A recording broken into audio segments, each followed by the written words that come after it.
Binette, débroussailleuse et huile de coude. Ce sont les remplaçants des pesticides dans les parcs et jardins de la ville de Versailles, où depuis 5 ans, leur utilisation est proscrite. Désormais, place à des petites astuces plus écolos, comme le paillage, des copeaux de bois posés au pied des arbustes. Ça limite quand même beaucoup les mauvaises herbes. Ça remplace, oui, tous les produits phytosanitaires qu'on pouvait mettre avant. Et depuis la suppression des pesticides, plus besoin d'interdire les pelouses au public après leur traitement, et des espèces de fleurs et d'insectes font leur réapparition. On a une flore spontanée qui peut revenir, ou avec des pâquerettes, parfois quelques pissenlits.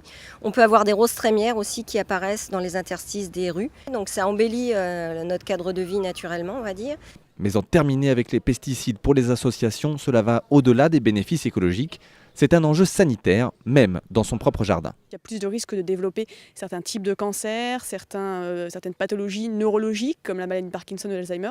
Et malheureusement, sur les jardiniers amateurs, ces impacts sont identiques puisque ce sont les mêmes matières actives qu'on utilise aussi au jardin. Longtemps mauvais élève en la matière, la France s'est fixé l'objectif de réduire de 50% l'usage des pesticides d'ici 2018.